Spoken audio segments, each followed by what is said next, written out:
soon-to-be free agent center Andrew Bogut will have his choice of championship contenders, and the Akron Beacon-Journal's Jason Lloyd reported that the two main teams to watch are the Cleveland Cavaliers and the Houston Rockets. There will be some suitors in pursuit of Bogut, who is also eligible to return to the Warriors because he was traded from Dallas to Philadelphia. He is ineligible to return only to the team that most recently traded him, which in this case is the Mavericks. So if the Warriors want him back, they may pursue him. The Cavs have long had their eye on Bogut, but they'll have competition for him, primarily from the Houston Rockets. For the record, Golden State Warriors coach Steve Kerr said Friday that he didn't anticipate the team would add another big man, per the San Francisco Chronicle's Connor Letourneau. Also, ESPN's Mark Stein reported Thursday that the San Antonio Spurs would try to sign Bogut. If this indeed comes down to Cavs versus Rockets, though, then he has an interesting decision to make. Both teams want him to boost their defense and help them make a run at the Warriors.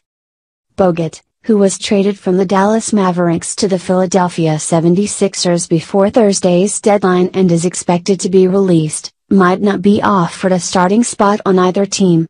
If he signs with the Rockets, though, he will probably be promised a larger role as Clint Capla's backup. On offense, Houston primarily needs its big men to set on-ball screens and roll hard to the rim, and he's certainly capable of doing that. He'd also be excellent at helping the Rockets' shooters get open. If he signs with the Cavaliers, I'd be curious about his role. It makes sense that he'd get plenty of minutes now with Kevin Love out of the lineup, but Cleveland typically likes to space the floor with shooters when it goes to the second unit.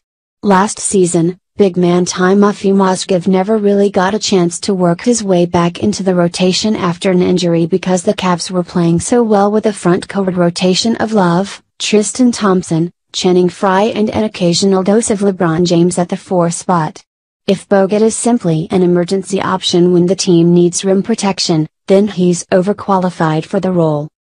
Free agents generally pick their teams based on a combination of factors, from role to money to the quality of the team and how they feel about the city.